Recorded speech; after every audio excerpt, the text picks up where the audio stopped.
Hey, so what happened to this?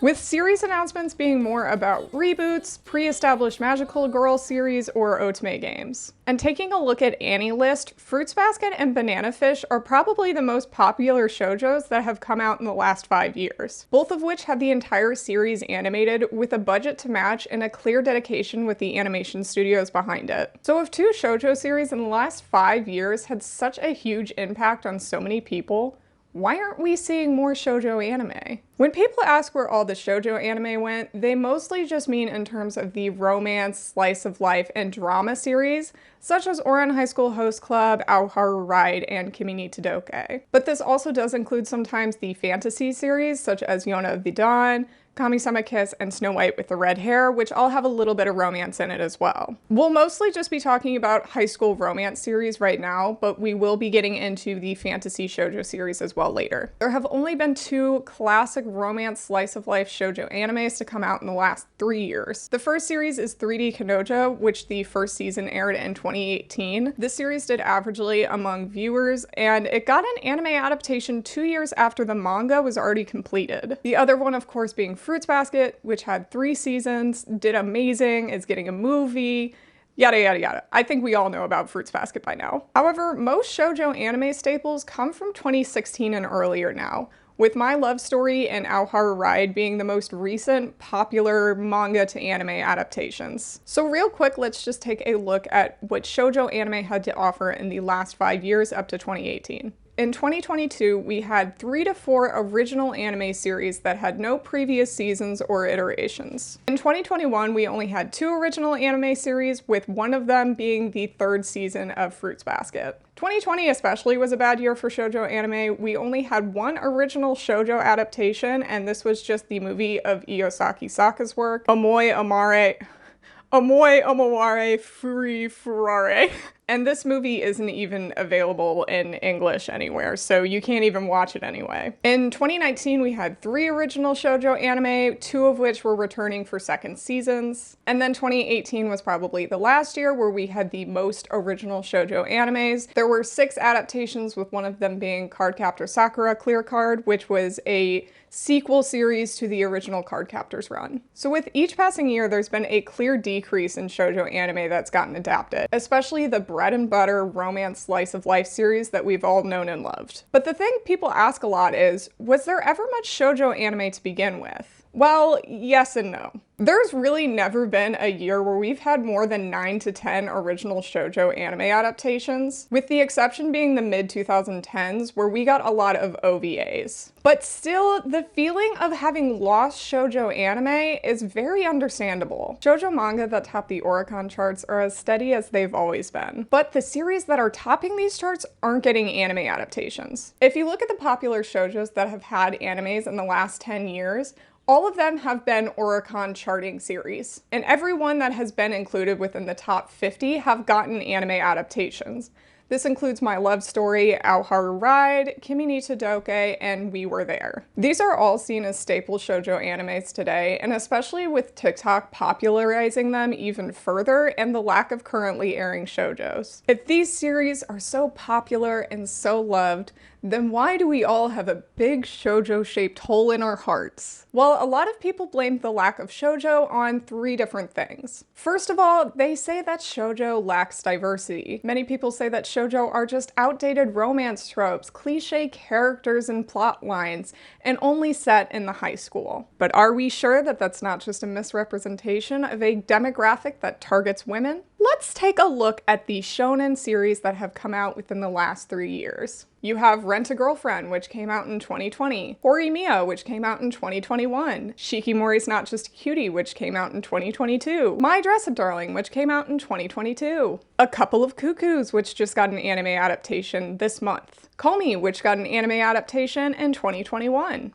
Don't Toy With Me Nagatoro, teasing Master Takagi-san, which has 3 seasons. All of these are romance slice-of-life high school series that have come from the shonen demographic. These series are considered to be the top shows of their respective seasons and the peak of romance. High school setting romance are usually just held against the shoujo demographic, while shonens get praised to the high heavens, despite being pretty much the exact same plot lines half the time. So it couldn't possibly be that shoujo lacks diversity when shonen animes are getting adapted with that same setting in mind. Well, another reason people will float around is that shoujo, they're just flops. They're mid. They don't sell well. So let's take a look at the sales. Are shoujo manga actually flops? Do they just not sell well, and is that why they don't get animes? Male-centered romance series often have less sales or equal to the amount of sales as shoujo in the same genre. Let's take a look between A Couple of Cuckoos, which just got an anime adaptation, and A Sign of Affection, which has none. A Couple of Cuckoos has 5 volumes in total.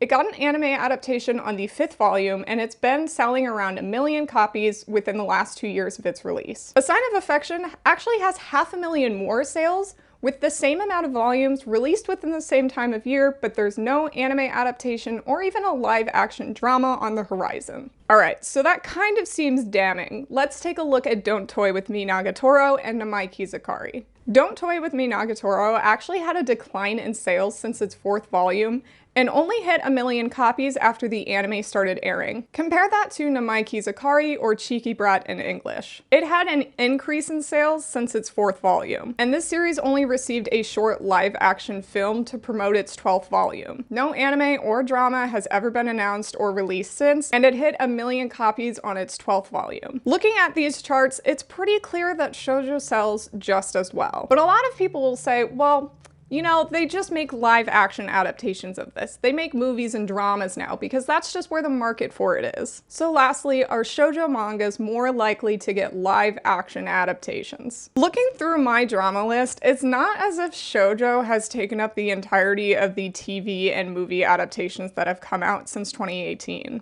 Going off of the titles that I recognized, it looks like josei are actually the ones that are more likely to get drama adaptations. However, there are several notable shoujos that got live-action TV series within the last 3 years. First of all, My Love Mix-Up, which came out in 2021, My Runovich, which is an older series but got a TV adaptation recently, and then also Takane Tohana. Along with this, you also had Honey Lemon Soda, which got a movie adaptation in 2021. None of these series have anime adaptations, but most of them have been pretty popular, with series like My Love Mix-Up and Honey Lemon Soda topping the Oricon charts. You basically see both of these series in the top 20 on every volume release. Well, you might be thinking to yourself right now, that proves it. Shoujo just got live action and shonen get animes. That's just how it is. Case closed. But this isn't long-running shonen series by Gosho Oyama that I used to wake up to in the middle of the night whenever I fell asleep watching Adult Swim anime nights. Open that case back up. It's not as if shonen don't get an equal amount of live-action TV series and movie adaptations either. Horimiya, which had its anime adaptation come out in 2021, also had a live-action within the same year. The same with Komi Can't Communicate. It had its first episode in October of the anime, and then in September it had its first episode of its live-action series. For shonen, it's not only their slice-of-life romance series that get live-action adaptations as well. It's their action series too. You have Full Metal Alchemist, Alice in Borderland, Kingdom, One Piece, Naruto are all getting live-action adaptations within the next year. To me,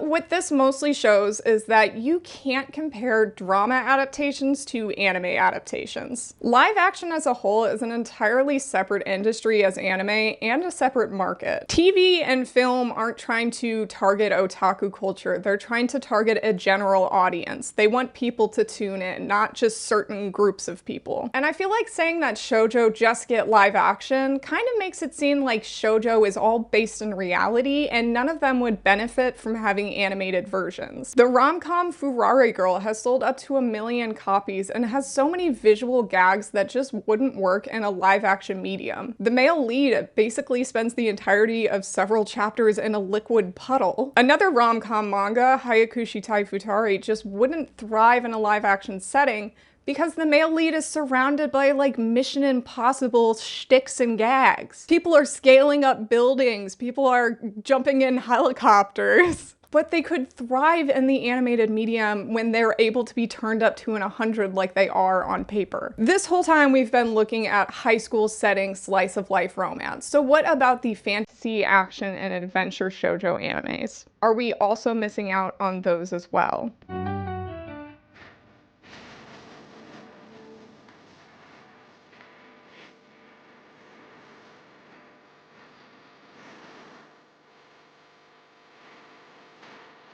Non-romance and fantasy shoujo have been a staple to just as many people as the high school setting counterparts. Series like Kami-sama Kiss, Natsume's Book of Friends, Yona of the Dawn, and Snow White with the Red Hair have all been gateway series for young fans, and many of these are considered to be the peak of the demographic. But once again, shoujo fantasy series have become increasingly less present with every seasonal lineup since 2018. The most recent of which being this year we have Requiem of the Rose King, which started airing. In 2022, I was incredibly hyped for Requiem of the Rose King. I was so excited for this series. Finally, a shoujo that has potential to get incredibly popular because of its dark themes, its gothic settings, its beautiful artwork. What is this?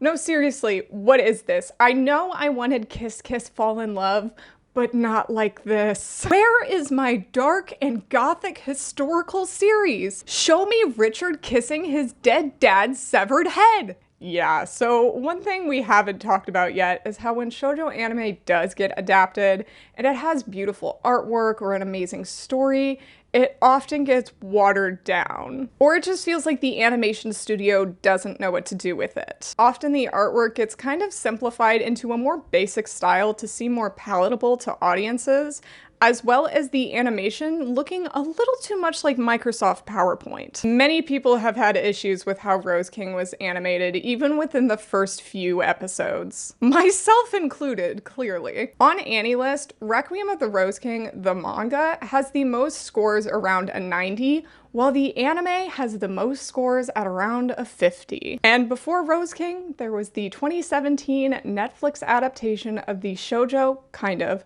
manga series, 7 Seeds. This anime also had the exact same issues of poor pacing and bad animation, as well as completely changing the art style to the point where the characters are almost unrecognizable from their manga counterparts. That's my son! This is my boy!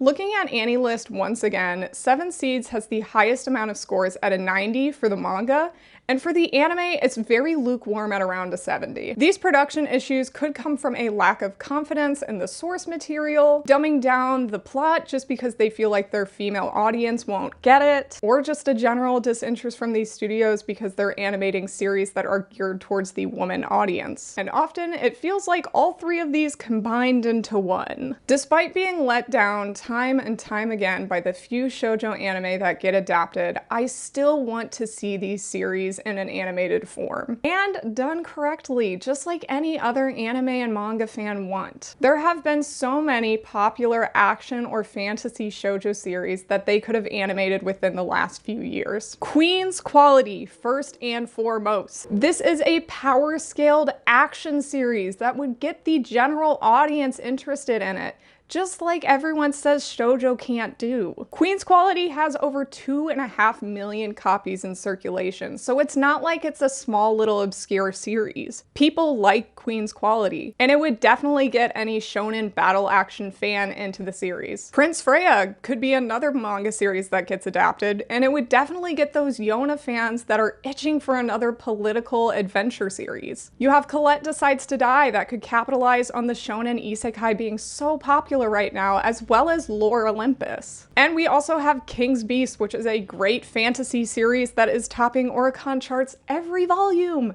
I say this every time now. An article from Anime News Network outlined a recent meeting with Crunchyroll, where the chief customer officer noted how media aimed at a female demographic has strong growth potential due to an unmet demand. And they continued on by saying, female fans are underserved with content. Something that shoujo fans have been saying for years now is finally being acknowledged by someone in the industry. This isn't some out-of-nowhere concept that people started coming up with.